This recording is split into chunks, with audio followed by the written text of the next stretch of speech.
محمد كما صليت على إبراهيم وعلى آل إبراهيم في العالمين إنك حميد مجيد. قال الله تبارك وتعالى في كلامه المجيد: أعوذ بالله من الشيطان الرجيم. بسم الله الرحمن الرحيم. وبكفرهم وقولهم إنا قتلنا المسيح عيسى ابن مريم رسول الله وما قتلوه وما صلبوه ولكن شبه لهم وإن الذين اختلفوا فيه لفي شك منه ما لهم به من علم إلا اتباع الظن وما قتلوه يقينا بل رفعه الله إليه وكان الله عزيزا حكيما. وإن من أهل الكتاب إلا ليؤمنن به قبل موته ويوم القيامة يكون عليهم شهيدا. قال المؤلف والمفسر رحمه الله تعالى: أدام النفع بعلومه وعلومكم في الدارين آمين، إلى أن قال: ثم رواه البخاري عن أحمد بن محمد المكي عن إبراهيم بن سعد عن الزهري عن سالم عن النبي قال: لا والله ما قال النبي صلى الله عليه وسلم لعيسى أحمر، ولكن قال: بينما أنا نائم أطوف بالكعبة فإذا رجل آدم صبت الشعر يتهادى بين رجلين ينتف رأسه ماء أو يهراق رأسه ماء، فقلت: من هذا؟ فقالوا: ابن مريم. فذهبت ألتفت فإذا رجل أحمر جسيم جعد الرأس أعبر عينه اليمنى كأن عينه عنبة طافية. قلت: من هذا؟ قالوا: الدجال، وأقرب الناس به شبها ابن قطن. قال الزهري: رجل من خزاعة حلق في الجاهلية. هذه كلها الفاظ البخاری رحمہ اللہ تعالی. اب مفسر رحمۃ اللہ علیہ احادیث مبارک کی روشنی میں صفت عیسیٰ ابن مریم علیہ السلام کا بیان فرما رہے ہیں. صفت سے مراد ہوتا ہے یعنی حلیہ مبارک، یعنی سیدنا عیسیٰ علیہ السلام کی شکل مبارک، حلیہ مبارک بیان فرما رہے ہیں. اس حدیث پاک میں جو امام بخاری رحمۃ اللہ علیہ نے اس سند کے ساتھ ان الزہری ان سالم ان ابی سے روایت کی ہے، ان نے فرمایا بھی حضور پاک نے یہ نہیں فرمایا کہ عیسیٰ علیہ السلام سرخ رنگ کے تھے یا احمر تھے، یہ بات نہیں فرمائی، بلکہ سمجھنے والوں کو یہ بات غلط لگی، یعنی وہ بات سمجھ نہیں سکے. بلکہ حضور صلی اللہ علیہ وسلم نے تو یہ ارشاد فرمایا کہ میں نیند کی حالت میں تھا، بینما انا نائم اطوف بالکعبۃ، یعنی میں نیند کی کیفیت میں خواب میں اللہ کے کعبے کا طواف کر رہا تھا، اور میں نے خواب میں یہ دیکھا کہ ایک آدمی ہے، آدم کا معنی ہوتا ہے گندمی رنگ، کیونکہ اللہ تبارک و تعالیٰ کی قدرت ہے کہ اللہ نے انسانوں کو پیدا فرمایا ہے مٹی سے، اور یہ بھی احادیث مبارک میں آتا ہے کہ آدم علیہ السلام کو جو اللہ نے مٹی سے پیدا فرمایا تو آپ کی مٹی مبارک جو ہے وہ ایک جگہ سے نہیں لی گئی، بلکہ آپ کی مٹی جو ہے وہ تھوڑی تھوڑی کر کے زمین کے مختلف حصوں سے لی گئی، چونکہ آگے اللہ تبارک و تعالیٰ نے ذریت آدم علیہ السلام کو آپ سے ہی پیدا فرمانا تھا، تو اس وجہ سے مختلف زمینوں کے اثرات کے مطابق، مٹی کے اثرات کے مطابق، ماحول کے اثرات کے مطابق آدمیوں کے رنگ ہیں.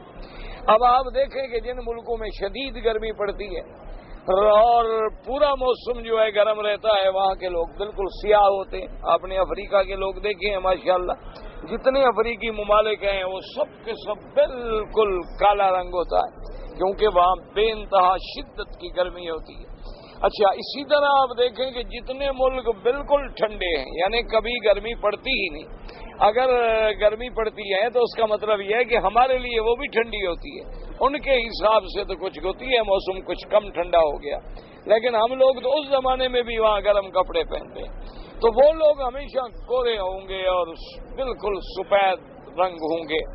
اچھا، بعض ملک ایسے ہوتے ہیں جیسے آپ کے پاکستان ہے، ہندوستان ہے، بنگلہ دیش ہے، یہ جتنا ایشیا کے ملک ہیں، ان میں ہوتا ہے کہ کبھی گرمی اور کبھی سردی، یعنی 6 مہینے یا 4 مہینے گرمی آ گئی، پھر سردی آ گئی، پھر گرمی آ گئی، پھر سردی آ گئی۔ اچھا، بعض ملک ایسے ہوتے ہیں کہ ایک ملک میں کئی موسم ہوتے ہیں، یعنی آپ جب جائیں گے اپنے شمالی علاقوں میں اوپر اگر آپ چلے جائیں، چترال، گلگت، سوات، وادی کافرستان، یہ سارا علاقہ، مدین، کالام، سب ٹھنڈا ہوگا۔ اچھا، ادھر اگر آپ آ جائیں، اچھا خدا کی شان دیکھیں، ساری دنیا سے زیادہ گرمی جو ہے وہ سدھی میں پڑتی ہے، جیکب آباد کے قریب جگہ، لیکن آگے چلے جائیں کوئٹہ، چمن اور کلات، وہ سب ٹھنڈا علاقہ ہے۔ تو یہ خدا کا ایک نظام ہے اللہ تبارک و تعالی، اور اسی کے اثرات جو ہے پھر انسانوں پہ ہوتے ہیں، اسی کے اثرات جو ہے انسانوں کے رنگ پہ ہوتے ہیں۔ تو سیدنا عیسیٰ علیہ السلام کا رنگ مبارک جو ہے یعنی آدم، معنی یہ ہے کہ گندم گون، نہ بہت سیاہ نہ بہت زیادہ سفید۔ اور اس کے بعد حضور پاک نے یہ بھی ارشاد کہ سبت الشعر، جیسے آپ نے پہلے پڑھا تھا رجل الشعر، سبت معنی ہوتا ہے سادہ صاف بال، سیدھے بال، جن میں کسی قسم کا گنجنا پن نہ ہو اور گھنگریالا پن نہ ہو، اس کو کہتے ہیں سبت۔ سبت معنی چھڑک، جس کو کہتے ہیں نا آپ جی بالکل سیدھے بال ہیں بس۔ اچھا، اور اس کے بعد حضور پاک نے فرمایا کہ میں نے یہ بھی دیکھا خواب میں کہ انہو یتہادی بین رجلین، کہ 2 انسانوں کے درمیان میں ہیں، ان پہ ہاتھ رکھے ہوئے ہیں اور چل رہے ہیں اور اللہ کے کعبے کا طواف کر رہے ہیں۔ اور یہ بھی معلوم فرمایا کہ گویا کہ آپ کا سر مبارک سے پانی کے قطرے ٹپک رہے ہیں۔ فقلت من ھذا، میں نے خواب میں سوال پوچھا کہ یہ کون ہے؟ تو انہوں نے کہا کہ ھذا ابن مریم، عیسیٰ ابن مریم علیہ السلام۔ اس کے بعد حضور صلی اللہ علیہ وسلم فرماتے ہیں وذهبت التفت، تو پھر میں نے ادھر دیکھا، کیا دیکھتا ہوں کہ ایک آدمی ہے، بہت موٹا ہے لیکن سرخ رنگ ہے، جعد الراس، سے بال اس کے گھنگریالے یعنی شدید بال ہیں جیسے آپس میں الجھے ہوئے، اعور عینہ الیمنی، اس کی دائیں آنکھ جو ہے وہ نکلی ہوئی ہے، ایسے جیسے انگور کا دانہ باہر بڑا دانہ ہو اور پھٹ جائے، ایسے اس کی آنکھ نکلی ہوئی۔ قلت من ھذا، میں نے پوچھا کہ یہ کون ہے؟ انہوں نے کہا دجال، وَأَقْرَبُ النَّاسِ بِهِ شَبَهًا ابن قطن، حضور نے فرمایا کہ جن لوگوں نے ابن قطن کو دیکھا ہو اس کی شکل اس سے ذات ملتی جلتی ہے۔ اب فرماتے ہیں زوری کہ ابن قطن کون تھا؟ رجل من خزاعہ، بنی خزاعہ کے قبیلے کا ایک آدمی تھا جو جاہلیت کے زمانے کے اندر ہی مر گیا۔ هذه كل الفاظ البخاری رحمہ اللہ تعالی، وقد تقدم فی حدیث عبد الرحمن بن آدم النبی ہریرہ رضی اللہ تعالیٰ عنہ ان عیسیٰ علیہ السلام یمکث فی الارض بعد نزولہ 40 سنة ثم یتوفی ویصلی علیہ المسلمون۔ انہوں نے ارشاد فرمایا کہ عیسیٰ علیہ السلام زمین پہ جب آئیں گے تو آپ 40 سال رہیں گے، اس کے بعد ان کی وفات ہوگی اور ان پہ مسلمان جنازہ بھی پڑھیں گے، نماز بھی پڑھیں گے۔ وفی حدیث عبداللہ ابن عمر عند مسلم انہ یمکث 7 سنین فیحتمل واللہ اعلم ان یکون المراد بلبسی باللہ سے مجموع اقامتی فیہا قبل رفعی وبعد نزولی بن رفع ولو صلی فی الصحیح۔ اب مفسر رحمۃ اللہ علیہ فرماتے ہیں کہ ایک حدیث مبارک میں عبداللہ ابن عمر کی روایت ہے مسلم شریف کے اندر، وہ فرماتے ہیں کہ 7 سال رہیں گے۔ تو اب 2 حدیثیں آ گئیں، ایک حدیث مبارک میں آ گیا کہ 40 سال رہیں گے، اور ایک حدیث مبارک میں آ گیا کہ آپ 7 سال رہیں گے۔ تو دونوں حدیثوں میں تعارض ہے۔ تو محدثین کرام نے فرمایا کہ بھی اصل بات یہ ہے کہ معلوم یہ ہوتا ہے کہ آپ کی پوری زمین میں رہنے کی کل عمر جو ہے وہ 40 سال بنے گی، کیونکہ آپ کی عمر 33 سال تھی جب آسمانوں پہ اٹھایا گیا، پھر جب اتریں گے تو آپ 7 سال رہیں گے، 7 اور 33 جو ہے 40 بنتے ہیں۔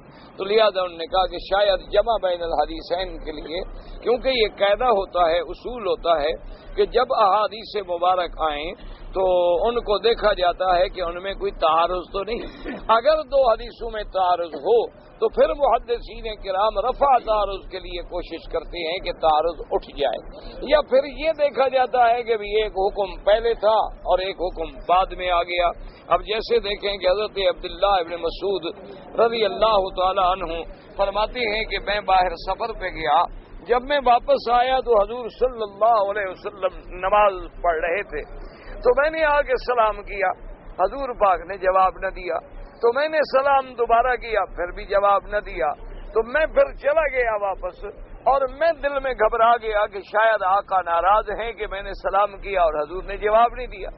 تو حضرت عبداللہ ابن مسعود رضی اللہ تعالی عنہ بہت پریشان ہوئے۔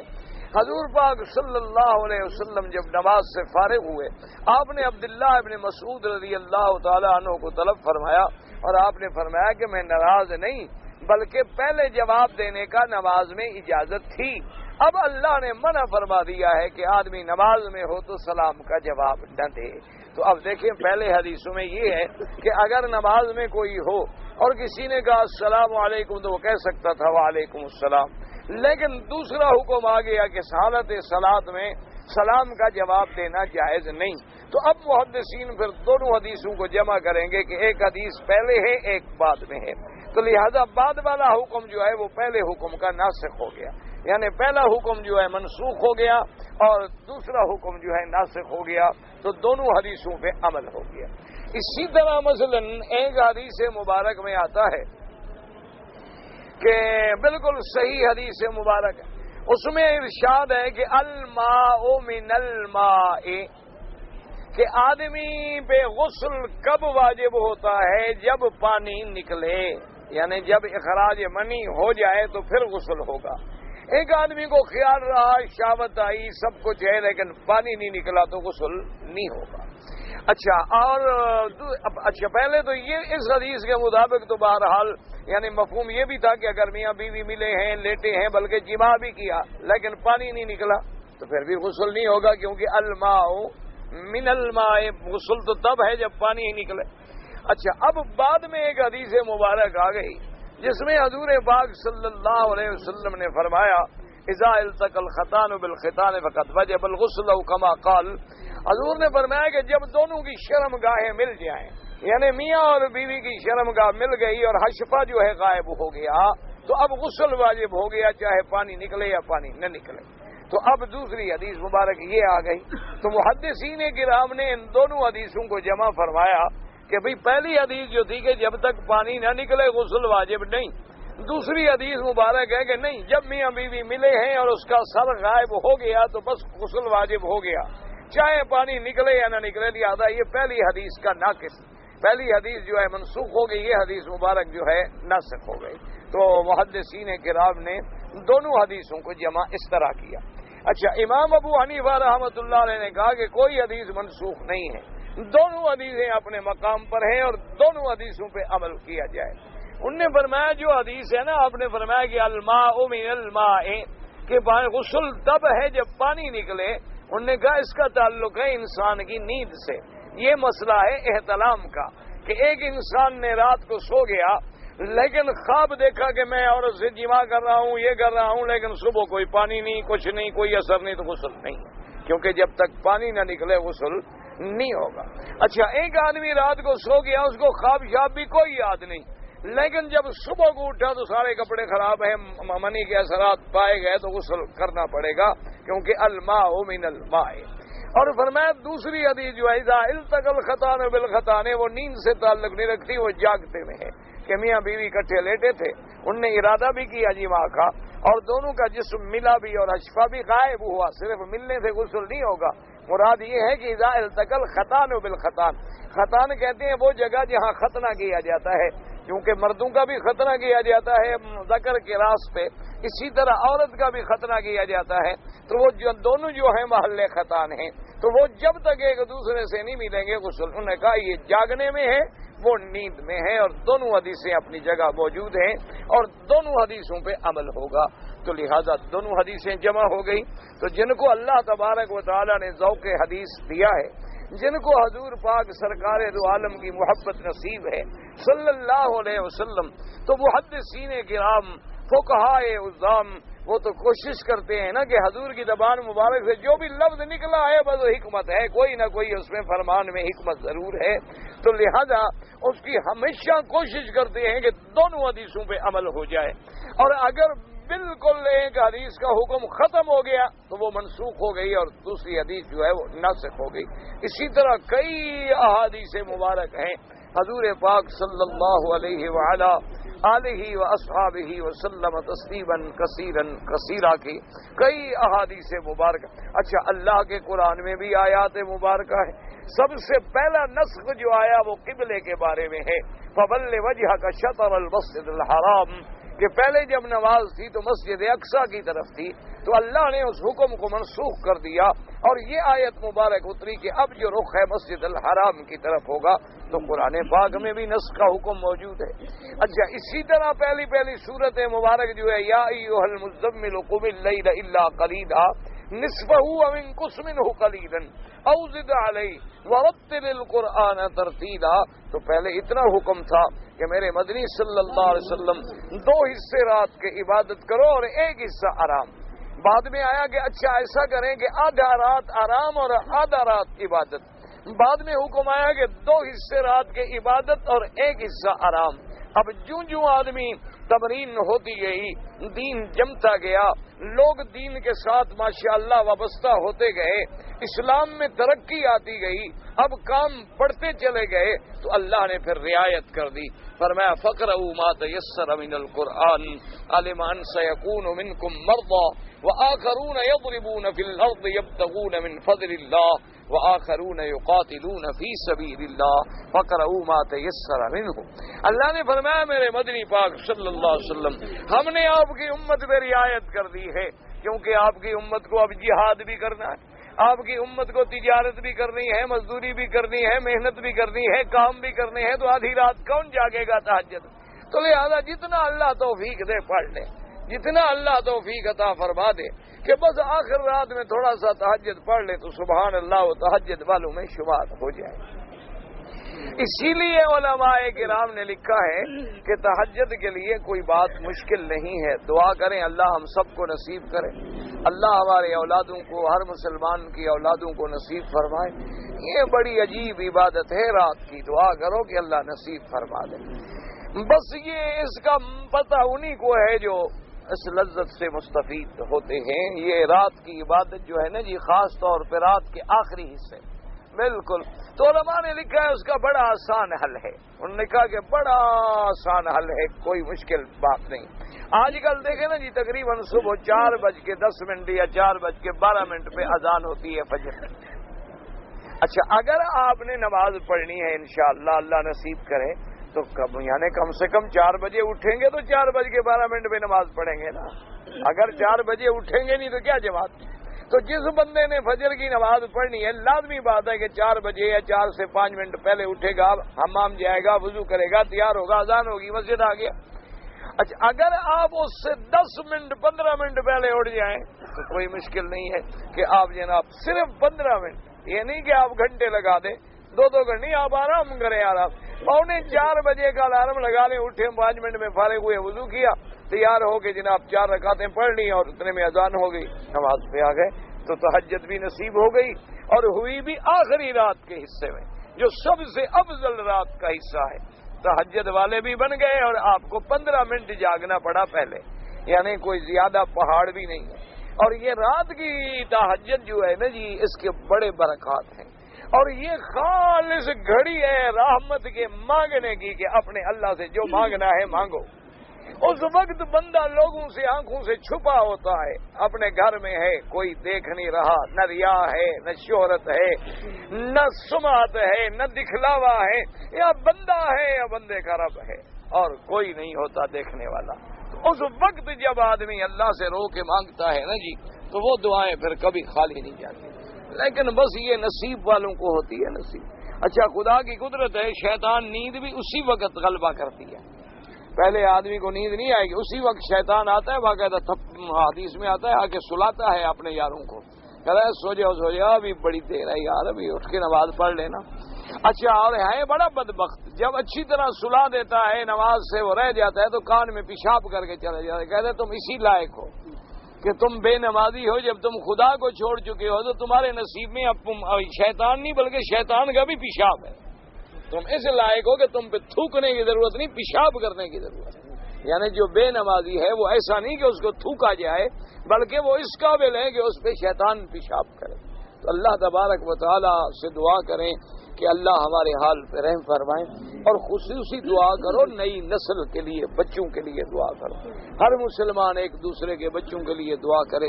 آج نئی نسل جو ہے نا وہ راستے سے ہٹتی جا رہی ہے، بہت بڑا خطرہ ہے۔ 20 گھنٹے فلم میں، کمپیوٹر اور انٹرنیٹ اور پتہ نہیں کیا کیا عذاب، ڈش، کس یعنی حیرت ہوتی ہے۔ اللہ معاف فرمائے، 4 سال کا بچہ کیا ہوتا ہے؟ 4 سال کے بچے کو بھی پتا ہے کہ ٹیلی ویژن کیسے چلتا ہے۔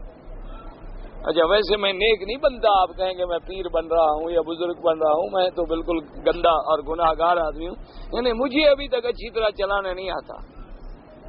میں کوئی اپنی بزرگی نہیں بتا رہا، یعنی مقصد یہ توجہ نہیں کی، اور نہیں ہے کہ توجہ کریں تو ہم بھی سیکھ جائیں گے کون سا پہاڑ ہے، لکھا ہوا بھی ہوگا کہ یوں چلانا ہے، وہ ایسا مشکل مسئلہ نہیں، لیکن حقیقت یہ ہے کہ اگر چلانا پڑے تو میں اچھی طرح نہیں چلا سکتا۔ کبھی کبھی شوق بھی ہوتا ہے خبریں وبریں سننے کا، تو مجھ سے اگر خراب ہو یا اس کو ٹھیک کرنا ہو یا پتہ نہیں کون سا لگانا ہے، کسی کو میں بلا کے لے آتا ہوں کہ مجھے لگا دو، تاکہ میں خبر بڑی ضروری دیکھنی ہے، سننی ہے، سن لو، لیکن مجھے نہیں آتا، اور 4 سال کے بچے چلا لیتے ہیں۔ انا للہ و انا، دعا کرو اللہ ہدایت کرے، اللہ ہدایت عطا فرمائے۔ اس لیے اور علاج کیا ہے؟ دعا۔ ایک یاد رکھ لو، کبھی اولاد کو بد دعا نہ کرنا۔ اولاد کو بد دعا کرو گے اولاد برباد ہو جائے گی، اور اولاد جب برباد ہو جائے گی تو برباد تو تم ہو گئے۔ اولاد برباد ہو گئی تو ماں باپ بھی تو برباد ہو گیا نا ساتھ میں، تو تم نے کون سا بدلہ لے لیا؟ کس دشمن کو تم نے ہلاک کیا؟ اپنے آپ کو برباد کر ڈالا نا۔ اس لیے ہمیشہ دعا کریں، تم ہمارے بچوں کے لیے، ہم تمہارے بچوں کے لیے۔ دعا سے بڑا کوئی ہتھیار، الدعاء سلاح المؤمن، یہ مومن کا ہتھیار ہے۔ بس ایک دفعہ رو پڑو خدا کے آگے، بس چمٹ جاؤ، پھر دیکھو رنگ ہوتا ہے کہ نہیں ہوتا۔ لیکن ہم تو دعا بھی بے دلی سے مانگتے ہیں نا۔ ایک میرا دوست ہے، وہ بہت ہی بڑا عجیب آدمی ہے، جیسے میں گندا، دوست بھی تو میرے گندے ہی ہو سکتے ہیں، اچھے تو نہیں ہو سکتے۔ تو وہ لیکن جناب ایک بڑا پریشان، بہت پریشان۔ میں خیر چونکہ دوستی ہے، میں نے کہا بھائی خیر ہے، کیا ہے، کیوں پریشان ہو، یا میں تمہاری کوئی خدمت کر سکتا ہوں اس پریشان؟ انہوں نے کہا مکی صاحب آپ نے کیا خدمت کی؟ میں ابھی جاؤں گا کعبے کو چمٹ کے چیخوں گا، مجال ہے کہ میرا کام نہ ہو۔ یعنی خدا پہ یقین دیکھو اس بندے کا۔ کہنے لگا جی آپ سے کیا مدد لینی ہے؟ ابھی جاؤں گا کعبہ شریف کو پکڑوں گا، بس پکڑ کے چیخ پڑوں گا، چھوڑوں گا ہی نہیں جب تک میرا کام نہیں کرے گا۔ کہاں جاؤں؟ اس نے کہہ دیا ہے دوسرے سے مانگو تو کافر ہو جاؤ گے، اور ان سے مانگے تو کافر بنتے ہیں، وہ بھی نہ دے تو کدھر جائیں؟ اچھا 2 دن کے بعد ملا، میں نے کہا کیا ہوگا؟ ٹھیک ٹھاک جی، کام ہو گیا میرا، سارا ٹھیک ہو گیا۔ یہ ہے یقین۔ ہم تو دعا مانگ رہے ہوتے ہیں، اللہ میاں یہ بھلا کام کر دے گا، پتہ نہیں یار ہوگا تو نہیں پتہ، اچھا دیکھیں پتہ نہیں کیا ہوتا ہے، تو دعا کیا منظور ہے؟ اس لیے اللہ کا فرمان ہے انا عند ظن عبدی بی، میں اپنے بندے کے گمان کے مطابق ہوں، جیسا گمان رکھتا ہے میں بھی پورا کرتا ہوں۔ اگر اس کو مجھ پر امیدیں صحیح ہیں تو دے دوں گا، اگر اس کی اپنی امید ڈاواں ڈول ہے تو پھر مجھے بھی کیا ضرورت ہے، میں تو غنی ہوں، مجھے کیا ضرورت ہے، مانگتا رہے۔ ہاں یہ بات یاد رکھا کرو کہ کبھی کبھی ایسے اللہ والے ہیں جو مانگتے ہیں ان کو بھی دیر ہو جاتی ہے، تو علماء نے اس میں بھی حکمتیں لکھی ہیں کہ بعض مانگنے والے بندے بھی ایسے ہوتے ہیں کہ رب کو ان کا مانگنا پسند ہو۔ اللہ فرماتا ہے مانگتا رہے، اس کے مانگنے میں بھی ایک راز ہے۔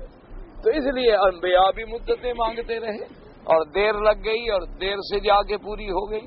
تو بہرحال تو محدثین کا کام یہ ہے کہ وہ دونوں حدیثوں کو جمع کرتے ہیں کہ سرکار دو عالم کا فرمان ہے، حضور صلی اللہ علیہ وسلم کے فرمان میں لازماً کوئی حکمت ہے۔ تو اس لیے حدیث مبارک میں جو آیا نا 40 سال، تو اب دیکھیں ان نے جمع کیا، انہوں نے کہا بھی ایک حدیث میں 7 سال ہے، ایک حدیث میں 40 سال ہے، تو بھئی پہلی عمر 33 سال، اترنے کے بعد 7 سال، تو بھئی 40 سال ہو گئے، تاکہ کسی روایت پہ وہ انکار نہ کر سکیں۔ اب اس کے بعد جناب فرماتے ہیں مفسر رحمۃ اللہ علیہ وقد ورد ذلك فی حدیث فی صفۃ اہل الجنۃ انهم على صورۃ آدم ومیلاد عیسی 33 سنہ اب جناب مفسر رحمۃ اللہ علیہ فرماتے ہیں کہ صحیح روایت میں آتا ہے فی صفت اہل الجنت، جنت والوں کی صفت کا جہاں ذکر کیا گیا، احوال ذکر کیے گئے کہ وہ آدم علیہ السلام کی صورت پہ ہیں اور آپ کی عمر جو ہے 33 سال. غریب جدہ. اب مفسر رحمۃ اللہ علیہ فرماتے ہیں کہ بعض روایات میں یہ بھی آیا ہے کہ آپ کی عمر اس وقت 150 سال تھی جب آسمانوں پہ اٹھائے گئے. تو یہ روایت بالکل ناقابل اعتبار ہے حضرت عیسیٰ علیہ السلام کے بارے میں، کیونکہ خدا کی شان ہے جب ابتدائے عالم تھا تو عمر بھی لمبی ہوتی تھی. جیسے آدم علیہ السلام کی عمر 1000 سال تھی، نوح علیہ السلام کی عمر 1050 سال تھی، اسی طرح عمر 500 سال، 400 سال، 600 سال ہوتی تھی. جو دنیا قیامت کے قریب آتی گئی اب عمریں بھی کم ہوتی گئیں چونکہ فنا جو ہونا ہے.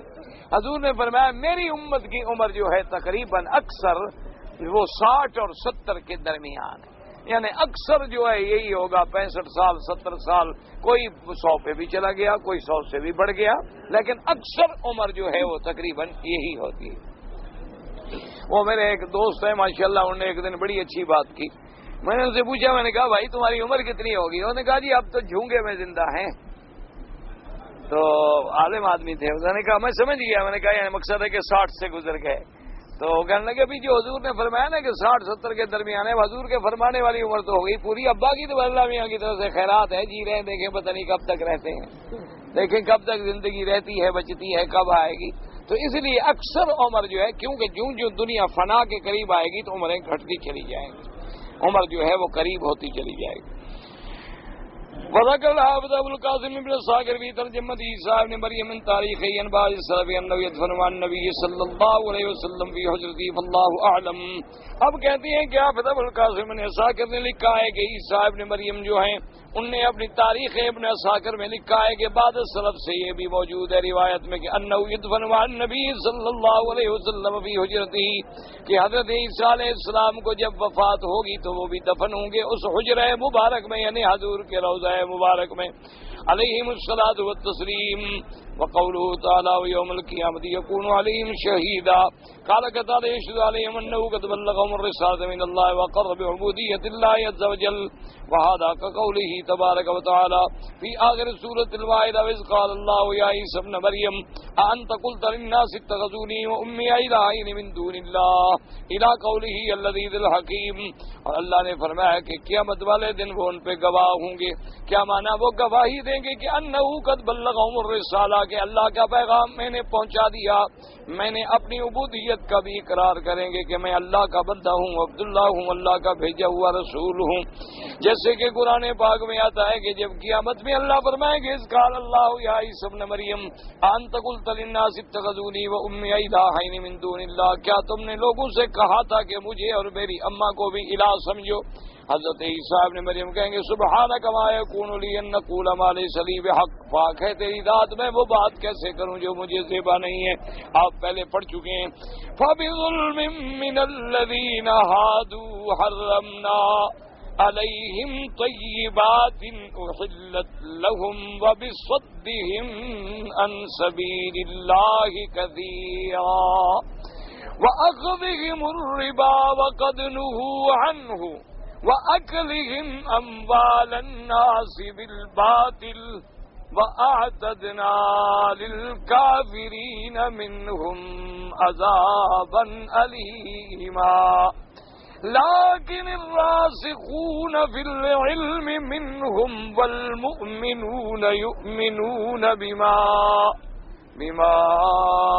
انزل الیک وما انزل من قبلک والمقیمین الصلاة والمؤتون الزکاة والمؤمنون باللہ والیوم الآخر اولئک سنؤتیہم اجرا عظیما. يخبر تعالى أنه بسبب ظلم اليهود بما ارتكبوا من الذنوب العظيمة حرم عليهم طيبات كان أحلها لهم. اللہ پاک نے فرمایا کہ یہودیوں نے جو ظلم کیا اپنے نفسوں پر، اللہ کی تورات کو بدل ڈالا، پیغمبروں کا اعراض اور انکار کیا، اس کے نتیجے میں آخرت کی سزا تو ہے وہ ملے گی، لیکن اللہ نے بعض اپنے حلال بھی ان پہ حرام کر دیے. یعنی اللہ کی طرف سے یہ بھی عذاب ہوتا ہے کہ حلال چیز ہے لیکن حرام ہو جائے کہ آدمی اس سے فائدہ نہ اٹھا سکے. اچھا، کبھی عذاب کی یہ شکل ہے کہ حرام بھی نہیں ہوتا لیکن بندہ فائدہ نہیں اٹھا سکتا. بعض لوگ ہیں ان کے پاس لاکھوں کروڑوں روپے ہیں لیکن بیماری لگی ہوئی ہے، کھا نہیں سکتے. مجھے ایک دوست نے بتایا، پرانی بات ہے، انہوں نے کہا ان کو میں بھی جانتا ہوں ان کو، بلکہ ان کے کچھ لوگ میرے دوست بھی ہیں، پتہ نہیں اب ہیں نہیں ہیں، تو پرانی باتیں ہیں. تو اس نے شادی کی دعوت کی تو وہ کہنے لگا جناب میں تو شادی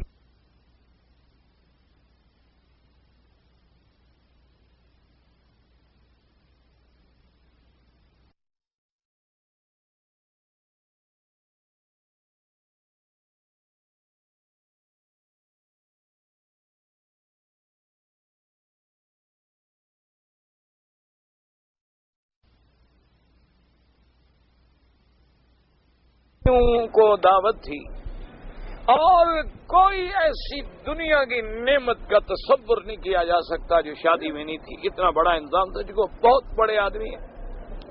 کہنے لگا کہ انہوں نے پھر احترام میں وہ جو صاحب تھے نا، جن کا گھر تھا، جن کے بیٹے کی شادی تھی، تو انہوں نے مجھے جو ہے نا اس ٹیبل پہ بٹھایا جہاں اس نے خود بیٹھنا تھا، احترام میں، عزت میں. تو کہنے لگا کہ میں تو دیکھ کے دنگ رہ گیا کہ ہزاروں آدمی ہیں اور کھانے اور انواع و اقسام اور انتظامات کہ کم سے کم میرا، اس نے کہا اس سستے زمانے میں، یہ 65 کی بات ہے، انہوں نے کہا اس زمانے میں میرا اندازہ تھا کہ 5 لاکھ سے اوپر ان کے کھانے پر خرچ ہوا ہوگا. تو اس نے کہا کہ جب میں ٹیبل پہ بیٹھا تو وہ خود جو تھے نا اتنے خرچ کرنے والا، تو اس کے سامنے ایک سبزیوں کا ابلا ہوا پیالہ رکھا گیا، وہ چمچ سے کھا رہا. میں نے کہا کہ کیا بات؟ نے کہا جی مجھے تو ڈاکٹر نے منع کیا ہے، میں کچھ نہیں کھا سکتا. تو سب کھا رہے تھے، وہ بیٹھا ہوا. کبھی اللہ یوں بھی سزا دیتے، یہ بھی سزا ہوتی ہے، اللہ معاف فرمائے، کہ ہر نعمت موجود ہے، کھا نہیں سکتے. اس سے بڑی کیا سزا ہوگی؟ اللہ پاک رحمت فرمائے، اللہ معاف فرمائے. حدثنا محمد بن عبد الله بن يزيد المقري قال حدثنا سفيان بن عيينة بن قال ابن عباس طيبات كانت حلت لهم، وهذا التحريم قد يكون قدريا بمعنى أنه تعالى قيدهم لأن تأولوا في كتاب وعرفوا وبدلوا أشياء كانت حلالا لهم فحرموا على أنفسهم تشديدا منهم على أنفسهم وتضييقا وتنطعا، ويحتمل أن يكون شرعيا بمعنى أنه تعالى حرم عليهم في التوراة أشياء كانت حلالا لهم قبل ذلك. حضرت ابن عباس فرماتی ہیں طیبات کانت احلت لہم، اللہ نے حرام جو کیا تو حرام کے 2 معنی ہیں، یا تو تحریم قدری تھی یا تحریم شرعی تھی. تحریم قدری کا کیا معنی کہ تقدیر نے ایسے احوال پیدا کر دیے کہ انہوں نے جب اللہ کی کتاب میں تعویل کی، اللہ کی کتاب کو بدلا، تو بعض چیزیں جو کتاب میں حلال تھیں انہوں نے خود بخود اپنے اوپر حرام کر دی، اپنے نفسوں پہ تنگی کرنے کے لیے، اپنے نفسوں پہ تکشف کرنے کے لیے، تعنت کرنے کے لیے، اپنی بڑائی کا اظہار کرنے کے لیے. جیسے بعض ہوتے ہیں نا جی، جوگی بھی گوشت نہیں کھائیں گے، شادی نہیں کریں گے، کپڑا نہیں پہنیں گے، غاروں میں پڑے رہیں گے، ہر وقت جناب ان کے سر پہ دیکھو مٹی پڑی ہوگی، نیچے پڑے کیا ہے جی، بس چلہ کاٹ رہے ہیں، ایسے چلے میں پڑے ہوتے ہیں، اللہ کا عذاب ان پر مسلط ہو جاتا. تو کبھی کبھی تو یہ بھی ہوتا ہے نا، بعض جوگی جو ہے نا ایسے ہوتے ہیں، راہب ہوتے ہیں، جوگی ہوتے ہیں، اور بعض جو ہے، اچھا بعض جو ہے وہ بہانے بناتے ہیں. ایک آدمی نے مجھے کہا، اس نے کہا جی میرے مرشد جو ہے نا پیر صاحب، وہ تو کئی دن کہنے لگا جی میں اپنے پیر صاحب کی، مرشد صاحب کی خدمت میں رہتا ہوں. انہوں نے کہا حضرت کمال ہے، بس وہ ایک پیالی جس میں آدھی چھٹانگ سے بھی کم دودھ ہوگا، بس اتنا دودھ اور اتنا سا بسکٹ پہ گزارا کرتے ہیں، اور یہ اتنا عرصہ جو ہے میں حضرت کے ساتھ رہتا ہوں. کمال ہے کہ بس عبادت سے اور ان کے تلاوت سے بس جی اللہ نے نور سے ان کا پیٹ بھر دیا ہے، کھاتے ہی نہیں. اچھا جس دن مجھے تقریر سنا رہا تھا نا، مجھے اسی پیر صاحب نے گھر میں بیٹھ کے کھانا کھلایا، 2 کلو تو خود کھا گیا. اور میں نے کہا بدبخت ابھی تمہارے مرشد کے ساتھ میں کھانا کھا کے اندر سے باہر آ رہا ہوں. عقل کرو. لوگوں کے سامنے وہ ایسے کرتا ہے, گھر میں سب کچھ کھا پی لیتا ہے, لوگوں کے سامنے مکر شکر کرتا ہے. پھر تمہارا بالکل ٹھیک ٹھاک ہے, بڑا ہوشیار آدمی ہے. وہ جیسے کسی شیخ چلی سے پوچھا تھا نا کسی نے, وہ تمہارے مرشد کا, اس نے کہا مرشد ما ہما صفت و موصوفت ولیکن ذرہ بےمان. اس نے کہا میرا مرشد جو ہے نا بالکل کامل مکمل, چھوڑا سا بےمان ہے ذرا, باقی مرشد میرا کامل ہے. میں نے کہا تمہارے پیر کا یہ حال ہے. ابھی میرے ساتھ مجھے دعوت کی خدا کے بندے, میں نے کہا میں ابھی کٹھے کھانا کھا کے آ رہے ہیں. تمہارا تو مرشد ہے نا میرا دوست ہے. یہ ایسے دھوکہ دیتا ہے لوگوں کو اللہ کا بندہ کہ دیکھو جی 2 مہینے سے حضرت کچھ کھا ہی نہیں رہے, صرف اسی چائے کی پیالی پہ اور ایک بسکٹ پہ گزارا ہے. یہ پتہ نہیں گھر میں بیٹھ کے سب کچھ کھا لیتے ہیں, باہر مریدوں کو پاگل اور بے وقوف بناتے ہیں. اللہ تبارک و تعالیٰ معاف کرے, اللہ ان کو بھی ہدایت دے. بھائی حق سچی بات ہے, میں تو اند اللہ بات ہے, اللہ کے گھر میں بیٹھا ہوں, میں تو ہمیشہ دعا کرتا ہوں. یہ بھی مجھے پتا ہے, وہ مجھے گالیاں دیتے ہیں, مجھے وہابی کہتے ہیں, مجھے کافر کہتے ہیں, مجھے پتہ نہیں کیا کیا بلا کہتے ہیں, لیکن میں نے الحمدللہ کبھی ان کو بد دعا نہیں کی. اللہ ان کو ہدایت, کیونکہ یہ بڑے لوگ ہیں, سیدھے ہو جائیں نا تو علاقے کے علاقے ٹھیک ہو جائیں. اللہ اگر ان کو ہدایت دے دے نا, ہماری تو بات بابا کون سنتا ہے, ہم تو مولوی لوگ ہیں, کسی نے سن لیا کسی نے, ان کے تو لاکھوں کروڑوں میں مرید ہیں لوگوں کے. یہ اگر ٹھیک ہو جائیں خدا کے بندے اور مرید کو حکم دے دیں کہ جو نماز نہیں پڑھے گا پیری مریدی ختم, شام کو لاکھوں لوگ نمازی بن جائیں, انقلاب آ جائے. یہ لوگ اگر کہہ دیں کہ خبردار غیر اللہ کا سجدہ شرک ہے, غیر اللہ کی منت منوتی شرک ہے, ایک دن میں لاکھوں لوگ ٹھیک. یہی وجہ تھی نا کہ اللہ نے فرمایا موسیٰ علیہ السلام کو کہ فرعون کے پاس جاؤ, ایک فرعون ٹھیک ہو تو پھر کام بن جاتا ہے. اسی لیے حضور پاک صلی اللہ علیہ وسلم کو حکم ملا وانذر عشیرتک الاقربین, میرا مدنی پہلے اپنے رشتہ داروں کو, مکے کے سرداروں کو ڈراؤ. اگر ان میں سے کوئی ایک بھی ٹھیک ہو گیا تو دیکھا نہیں, پھر عمر آیا تو کام بن گیا نہیں بن گیا. حضرت عمر آتے گئے, کعبہ کھل گیا, نمازیں کھل گئیں, آنا جانا کھل گیا. کہاں گیا ڈر, کہاں گیا خوف. تو اس لیے دعا کیا کرو کہ اللہ ان پہ رحمت کرے. ہمارے کوئی دشمن نہیں ہے, یہ کوئی بے وقوفی کی بات ہے, ہمارے تو دوست ہیں. اور خدا جانتا ہے بعد ان میں اتنا ہمارا احترام کرتے ہیں کہ اتنا تو اپنے بھی ہمارا احترام نہیں کرتے. اتنا ان میں تواضع ہے, ان میں بڑی خوبیاں بھی ہیں. تواضع ہے, انکساری ہے, اور جناب ایک عالم کے آگے ایسے بیچارے پچھ جاتے ہیں, جاؤ تو ہمارے سامنے بیٹھتے نہیں, بیچارے کھڑے رہتے ہیں کہ جی ایک عالم ہمارے گھر میں آیا ہے. اتنا احترام کرتے ہیں. خاندانی لوگ ہیں, بڑے لوگ ہیں, بڑے ماں باپ کی اولادیں ہیں, ان میں اللہ نے کچھ جوہر تو رکھے ہیں, لیکن بس بھٹکے ہوئے ہیں. گاڑی پٹری سے ذرا اتری ہوئی ہے, نیچے گھسٹ رہی ہے, لائن پہ آ جائے تو وہ سیدھا ہو جائے گا. اس لیے دعا کیا کرو کہ اللہ ان کو ہدایت, اللہ تبارک و تعالی ان کے دلوں کو اپنے دین پہ بدل دے, ان کے دلوں میں توحید کی شمع جلا دے, ان کو صحیح معنی میں عاشق رسول پاک بنا دے صلی اللہ علیہ وسلم. یہ بڑے, حالانکہ ان کے خاندان دیکھیں نا تو آپ حیران ہو جائیں. ان کے اکابر ایسے گزرے ہیں, یعنی ان کے دادا پر دادا جتنے تمہارے گدیاں اس وقت ہیں, ان کا اگر سابقہ نسل دیکھیں تو آپ حیران ہو جائیں. کسی نے قرآن کی تفسیر لکھی, کسی نے حدیث کی شرح لکھی, کسی نے 400 طلباء کو امام بخاری اور مسلم کے درس دیے, علم کے دروازے کھلے ہوئے تھے. یہ تو بعد میں پھر ہمارے جیسے لوگ آتے گئے, زاغوں کے تصرف میں, عقابوں کے نشے من. لیکن اللہ ہدایت کے فیصلے کر, بس سب کے لیے ہدایت مانگی کرو. ہدایت جب مل جائے نا تو پھر کام ہو جائے گا. وَيَحْتَمِلُ أَن يَكُونَ شَرْعِيًّا, اور یا تو یہ احتمال ہے کہ اللہ نے شرعاً ان پہ چیزیں حلال جو تھیں وہ بھی حرام کر دیں. كما قال تعالیٰ كل الطعام كان حلا لبني إسرائيل إلا ما حرم إسرائيل على نفسه من قبل أن تنزل التوراة. اللہ نے فرمایا کہ سارے طعام جو تھے بنی اسرائیل پہ حلال تھے, اللہ ما حرم إسرائيل, مگر وہ چیز جو حضرت یعقوب نے اپنے اوپر خود حرام کر دی. وقد قدمنا الكلام على هذه الآية وأن المراد أن الجميع من الأطعمة كانت حلالا لهم من قبل أن تنزل التوراة ما كان حرم إسرائيل على نفسه من لحوم الإبل وألبانها. اللہ نے فرمایا کہ تورات اترنے سے پہلے ان کے لیے سب چیزیں ہم نے حلال کی تھی, ہاں مگر وہ جو حضرت یعقوب علیہ السلام کو تکلیف تھی تو آپ نے منت مانی تھی کہ یا اللہ اگر میری یہ بیماری چلی جائے تو میں اپنی محبوب چیز جو ہے ہمیشہ کے لیے چھوڑ دوں گا. اللہ نے بیماری دور کر دی تو ان کو محبوب تھا اونٹ کا گوشت اور اونٹ کا دودھ. تو آپ نے کہا اچھا آج کے بعد مجھ پہ یہ حرام ہے, میں نہیں استعمال کروں گا. اللہ نے بولا تو انہوں نے تو اپنے اوپر خود کیا نا, ہم نے تو نہیں کیا تھا. اب جناب فرماتے ثم انه تعالی حرم اشیاء کثیرۃ فی التوراۃ کما قال فی سورۃ الانعام.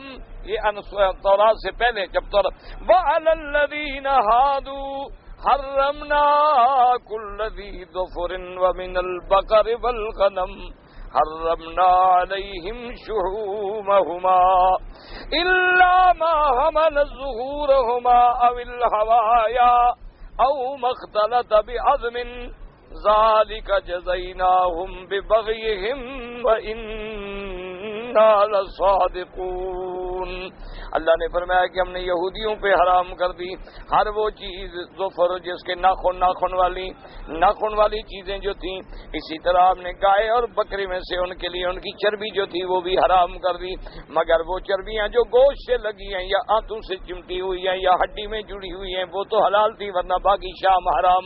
کیوں؟ ذالک جزیناہم ببغیہم, ہم نے یہ سزا کیوں دی کہ انہوں نے سرکشی کی, انہوں نے تجاوز کیا, انہوں نے اللہ کے احکام کو توڑا تو پھر اللہ نے ان پر اپنے حلال جو تھے وہ بھی حرام کر دیے.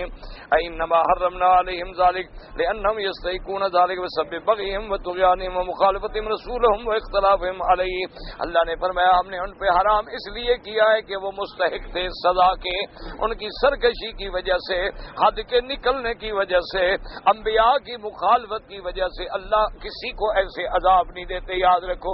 وما ربک بظلام للعبید. اسی طرح فرماتے ان اللہ لا یظلم مثقال ذرہ, اللہ ظلم سے پاک, اللہ کسی بندے پہ ذرے کے برابر بھی ظلم نہیں کرتے, لیکن جب بندہ خود اس کا مستحق بن جاتا ہے تو پھر سزا دیتے ہیں اس کو. اس طرح فرماتے فبظلم من الذین ہادوا حرمنا علیہم طیبات احلت لهم وبصدهم عن سبیل اللہ کثیرا اسد الناس صدوا عن اتباع الحق وهذه سجیۃ لهم متصفون بها من قدیم الدهر وحدیثه ولهذا كانوا اعداء الرسل علیہم السلام وقتلوا خلقا من الانبیاء علیہ السلام وكذبوا عیسی محمد صلوات اللہ وسلامہ علیہما. اب جناب ان نے لوگوں کو بھی روکا, خود بھی حق کی اتباع نہ کی, لوگوں کو بھی اتباع حق سے روکتے رہے. وَهَذِهِ سَجِيَّةٌ لَهُمْ, یہ ان کی عادت ہے, یہودیوں کی پرانی عادت ہے, قدیم میں بھی جدید میں بھی, کہ وہ لوگوں کو بھی حق سے روکتے ہیں اور ہدایت سے روکتے ہیں. انہوں نے اللہ کے رسولوں کی مخالفت کی, انہوں نے انبیاء علیہ السلام کو قتل کیا, انہوں نے سیدنا عیسیٰ اور سیدنا محمد مصطفیٰ صلوات اللہ علیہم اجمعین ان کی بھی مخالفت و تکذیب کی, تو اللہ نے ان پر یہ چیزوں کا عذاب کیا. وَقَوْلُهُ تَعَالَى وَأَخْذِهِمُ الرِّبَا وَقَدْ نُهُوا عَنْهُ إِنَّ اللَّهَ قَدْ نَهَى الرِّبَا وَتَنَاوَلُوهُ وَأَخَذُوهُ وَأَعْطَوْا عَلَيْهِ بِأَنْوَاعٍ مِّنَ الْحِيَلِ وَصُنُوفٍ مِّنَ الشَّبِيهِ وَأَكَلُوا أَمْوَالَ النَّاسِ بِالْبَاطِلِ. اللہ نے فرمایا ہم نے ان کو منع کیا تھا کہ سود کھانا حرام ہے, ربا حرام ہے, سود حرام ہے, لیکن ان بدبختوں نے سود کو کھایا, سود کو برتا اور سود کو مختلف ہیلوں سے, مختلف ناموں سے, مختلف طریقے بنا کے نئے نئے انداز میں سود کھایا. اللہ نے فرمایا جب ان نے ایسا کیا تو پھر ہم نے بھی ان پہ عذاب نازل کر دیے. اللہ تبارک و تعالی رحم فرمائے. آج مسلمان بھی اس بیماری میں مبتلا ہیں, دعا کرو اللہ مسلمانوں کی حفاظت فرمائے. آج مسلمان اس وبا میں ایسے مبتلا ہو گئے ہیں کہ بس یعنی کوئی خوش نصیب ہے جو بچ جائے, ورنہ اکثر لوگ جو ہیں وہ سود کے مصیبت میں پڑے ہوئے ہیں.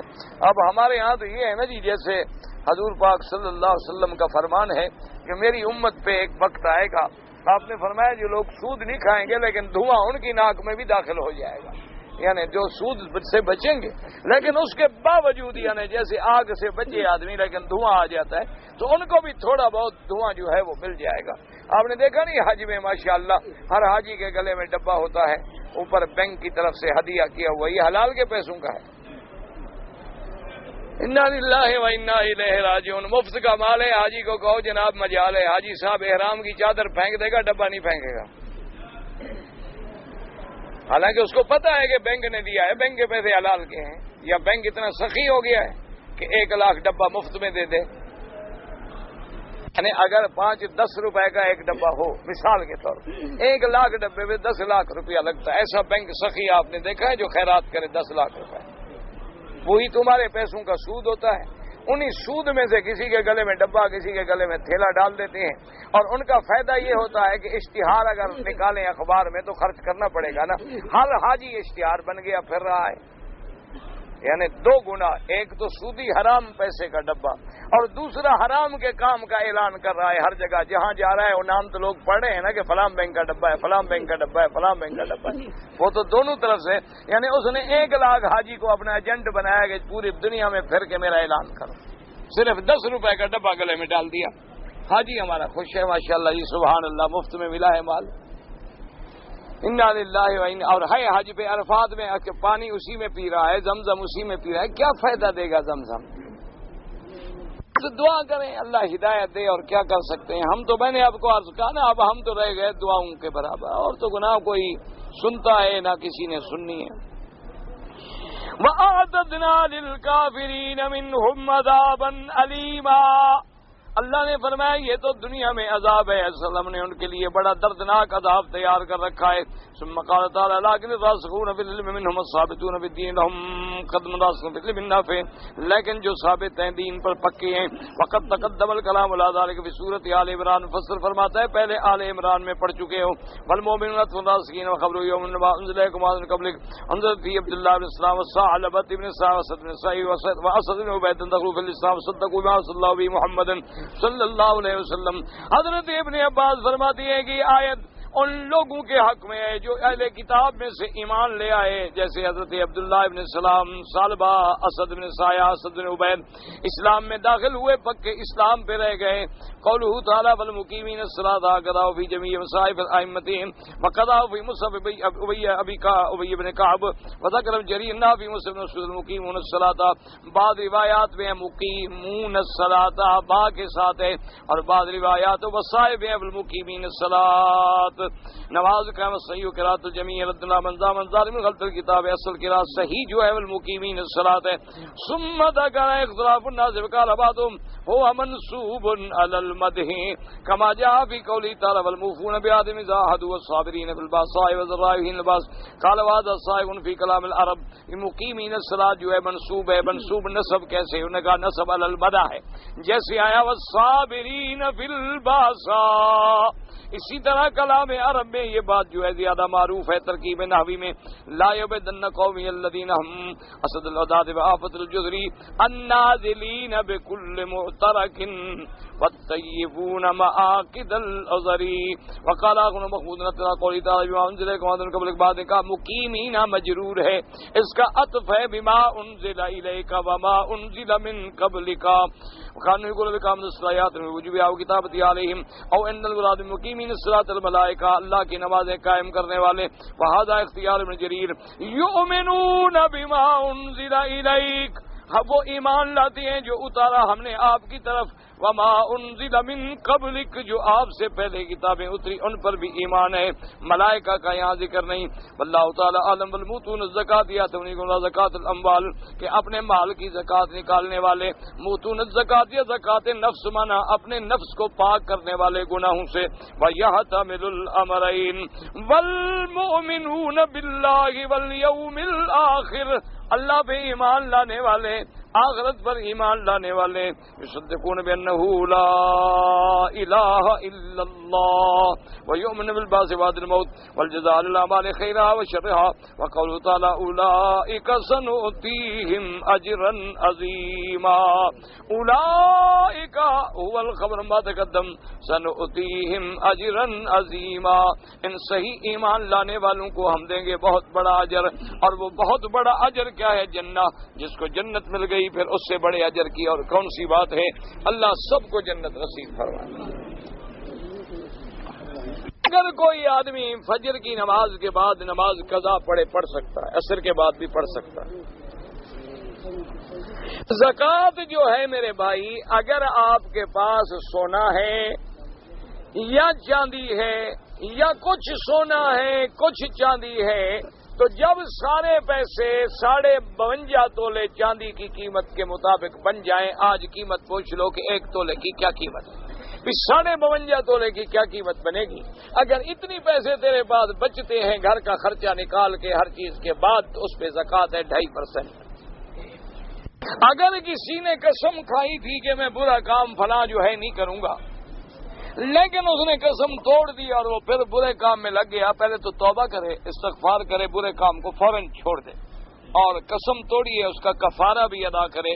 قسم کا کفارہ ہوتا ہے کہ 10 مسکینوں کو کھانا کھلائے، اور آئندہ قسم نہ توڑے۔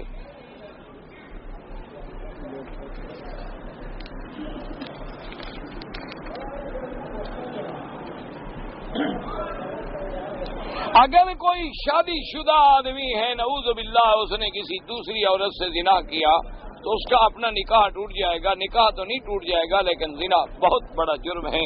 وَلَا تَقْرَبُوا الزِّنَا إِنَّهُ كَانَ فَاحِشَةً وَسَاءَ سَبِيلًا، یہ بہت بڑی برائی ہے۔ اور حضور پاک کی ایک حدیث میں آتا ہے کہ جب تم کسی کی لڑکی یا بہن سے زنا کرتے ہو تو اللہ نہ کرے تمہارے خاندان سے بھی یہ ہوگا۔ تو اس لیے توبہ کرو۔ باقی نکاح تو زنا بھی تم نے کیا، سزا تمہاری بیوی کو ملے کہ نکاح ٹوٹ جائے، یہ اچھی بات۔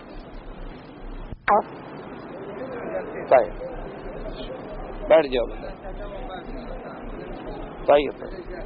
اب بیٹھ جائیں ابھی بس۔ امام مہدی جو ہیں وہ عیسیٰ علیہ السلام سے پہلے اتریں گے۔ عیسیٰ علیہ السلام کا نزول بعد میں ہوگا، اور مہدی کا نزول جو ہے وہ خروج جو ہے وہ پہلے۔ عیسیٰ علیہ السلام تو آسمانوں سے اتریں گے نا، لیکن مہدی جو ہے وہ تو زمین سے ہوں گے۔ یہ آتا ہے حضور پاک صلی اللہ علیہ وسلم نے فرمایا کہ ان کا نام جو ہے میرے نام پہ ہوگا۔ ان کے بھی بیٹھ جانا، آرام کریں، بس آرام سے بیٹھ جائیں، بس چھوڑیں، کوئی بیٹھ جائیں۔ جو ایک آدمی کہے اچھی بات ماننی چاہیے، اچھی بات میں جھگڑا نہیں ہوتا۔ اچھا ہوتا ہے کہ کھڑا ہونا اچھا نہیں لگتا، عجیب سا لگ جاتا ہے نا۔ اچھا، تو اتنا آتا ہے روایات میں کہ اس کا نام جو ہے وہ حضور کے نام پہ ہوگا، یعنی محمد۔ ان کے والد کا نام بھی حضور کے نام پہ ہوگا، والدہ کا نام بھی حضور کے نام پہ ہوگا، اور وہ ہوں گے بھی قریش سے، اور حجر اسود اور رکن یمانی کے درمیان میں وہ اظہار ہوگا۔ اس کے بعد وہ مومنوں کی قیادت فرمائیں گے، پھر عیسیٰ علیہ السلام اتریں گے۔ حالت نماز میں، یعنی مثلا ہم نماز پڑھیں، اگلی سب میں جگہ خالی ہے، اگر سینہ نہ پھرے، یعنی سیدھا آپ جا سکتے ہیں تو چلا جانا چاہیے، بالکل اگلی صف کو پورا کریں، اور فاصلہ بھی زیادہ نہ ہو، یعنی بہت دور نہ ہو۔ تو امام ابو حنیفہ رحمۃ اللہ علیہ فرماتے ہیں بھی 2 قدم آگے چلے گئے، صف پوری ہو جائے تو کر سکتے ہیں۔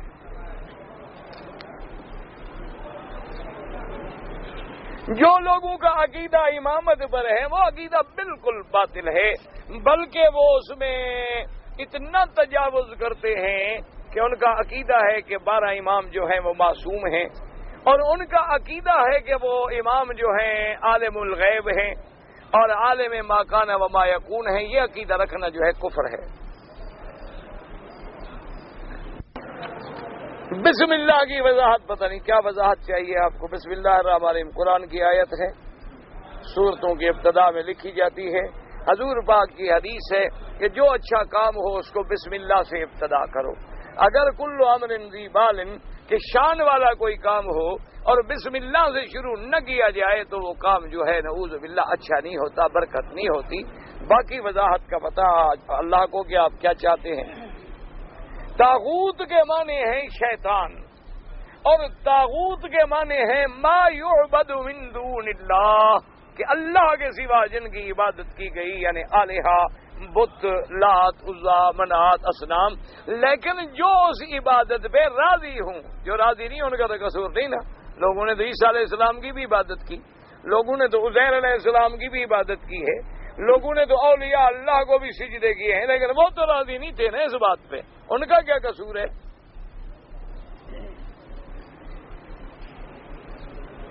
اگر کسی آدمی نے عورت کے ساتھ یعنی اپنی بیوی کے ساتھ نعوذ باللہ غلط راستہ استعمال کیا، غیر فطری فعل کیا تو نکاح ٹوٹ جائے گا. نکاح تو نہیں ٹوٹے گا، لیکن اللہ کے نبی نے ایسے آدمی پہ لعنت بھیجی ہے. حضور پاک صلی اللہ علیہ وسلم نے فرمایا من اتا فی دبر امراتہ، جو شخص اپنی عورت کو الٹی طرف سے جمع کرتا ہے اس پہ اللہ کی لعنت ہے. اور بہت لعنت سے بڑا عذاب کیا ہے کہ سب سے پہلے لعنت شیطان پہ پڑی ہے. اسی سے آپ اندازہ لگا لیں کہ اللہ نے جب شیطان کو سزا دی تو پہلی چیز کیا تھی؟ ان علیک لعنتی الی یوم الدین. لعنت کا معنی ہوتا ہے البعد عن رحمت اللہ، اللہ کی رحمت سے دور ہو جانا. جب اللہ کی رحمت سے دور ہو جائے تو باقی بچے گا کیا؟ اس لیے توبہ کرے، استغفار کرے. نکاح تو نہیں ٹوٹتا، یعنی یہ مسئلہ اس لیے پوچھتے ہیں کہ نکاح نہیں ٹوٹتا تو لگے رہیں. مسئلہ پوچھنے کا مقصد کیا ہے آخر؟ یعنی نکاح ٹوٹے تو ڈرتے ہیں، باقی کچھ نہیں ہوتا. اور جب تم ملعون بن جاؤ گے، نکاح نہ بھی ٹوٹے تو کیا فائدہ ہوگا؟ تم تو لعنتی بن گئے.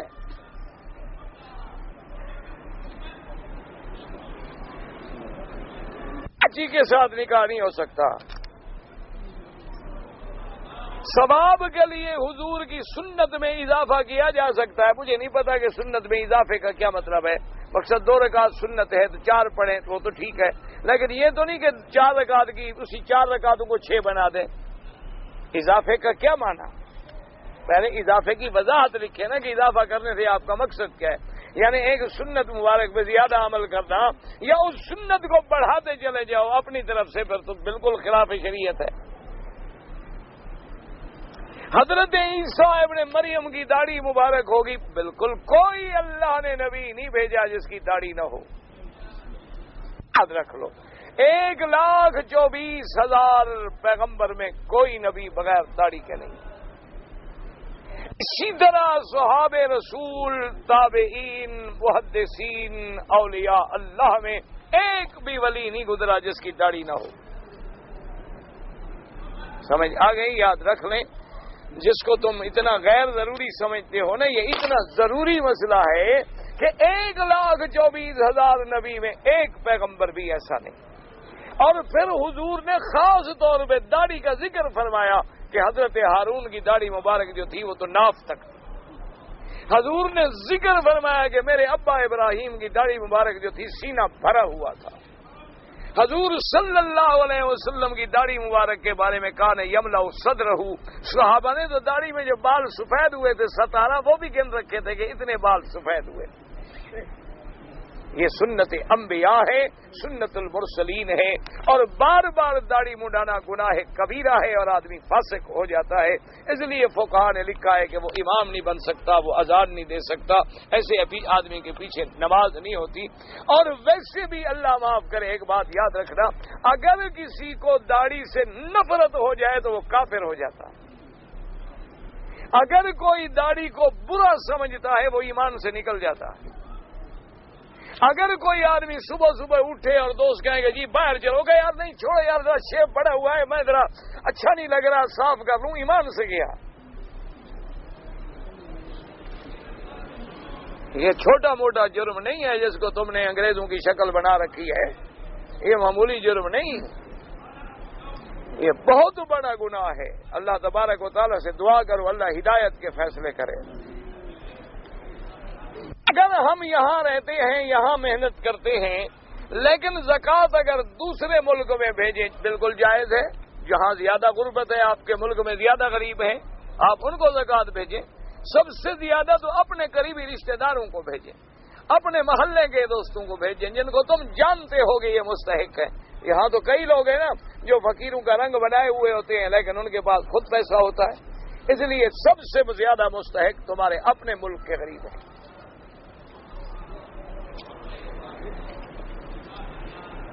داڑھی چھوٹا رکھنا جو ہے وہ بھی سنت کے خلاف ہے. رفع یدین کی حدیثیں بھی موجود ہیں، لیکن میں نے آج تک کسی جگہ نہیں پڑھا کہ رفع یدین نہ ہو تو نماز اس کی باطل نہیں ہوتی. یہ میں نے نہیں پڑھا. دونوں حدیثیں ترمذی شریف میں موجود ہیں. امام ترمذی نے دونوں باب باندھے ہیں.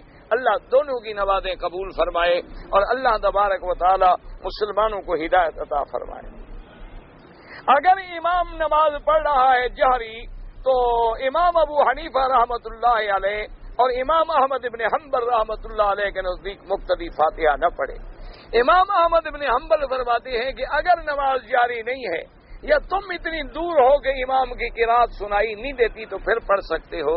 امام ابو حنیفہ فرماتے ہیں کہ جب امام پڑھ رہا ہے تو قرات الامام قرات لہو، حضور کی حدیث مبارک ہے کہ امام کا پڑھنا مقتدی کا پڑھنا کافی ہے اس کو۔ البتہ امام شافعی فرماتے ہیں